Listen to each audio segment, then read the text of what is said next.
মঙ্গলবার Kamala Harris ও Donald ট্রাম্পের মধ্যে গুরুত্বপূর্ণ টেলিভিশন বিতর্ক অনুষ্ঠিত হওয়ার কথা রয়েছে। তবে বিতর্কের আগেই জনসমর্থনে এগিয়ে রয়েছেন কামালা। গেল ৫ সেপ্টেম্বর পর্যন্ত জাতীয় গড়ে কামালার সমর্থন পেয়েছেন ৪৭.৫%।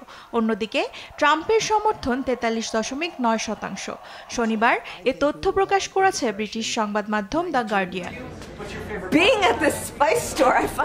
বিভিন্ন অঙ্গরাজ্যতে এখনো দুজনের মধ্যে চলছে হাড্ডাহাড্ডি লড়াই। তবে বিতর্কের আগে ট্রাম্পের থেকে জনসমর্থনে এগিয়ে থেকে কামালার আত্মবিশ্বাস আরও বাড়বে বলে মনে করছেন অনেকে। অন্যদিকে ট্রাম্প আশা করছেন এই বিতর্ক থেকে তার নির্বাচনী প্রচারণা আরও গতি পাবে।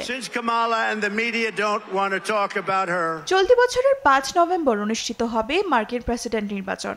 শেষ কয়েক সপ্তাহের প্রচার লড়াইয়ে নেমেছেন কামালা ট্রাম্প। বিশ্লেষকদের মতে তীব্র প্রতিদ্বন্দ্বিতাপূর্ণ এই নির্বাচনে পেনিসিলভানিয়া, জর্জিয়া সহ বেশ কয়েকটি অঙ্গরাজ্যের ভোটেই নিশ্চিত হবে জয় পরাজয়। তাই বিতর্কের আগেই জোর প্রচারণা করছেন দুই প্রার্থী। এর মধ্যেই কামালা হ্যারিসকে ভোট দেওয়ার কথা ঘোষণা দিয়েছেন যুক্তরাষ্ট্রের সাবেক ভাইস প্রেসিডেন্ট ও রিপাবলিকান নেতা ডিক চেনি। নিজ দলের প্রার্থী ডোনাল্ড ট্রাম্পকে রিপাবলিকানদের জন্য হুমকি বলে আখ্যায়িত করেন তিনি।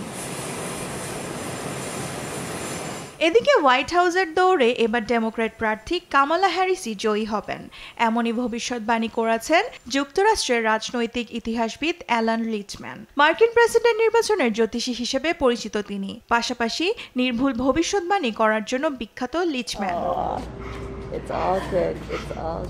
দেওয়ান মুবাশশিরা হোসেন, নিউজ ডেস্ক, দেশ TV. Mr. Gala? Okay, please deliver a message. When unions are strong, America is strong.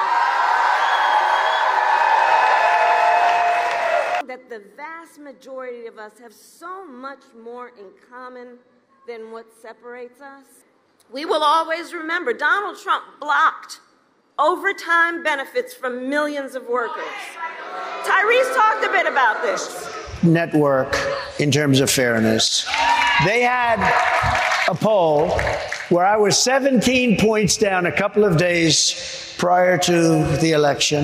I was 17 points down in Wisconsin.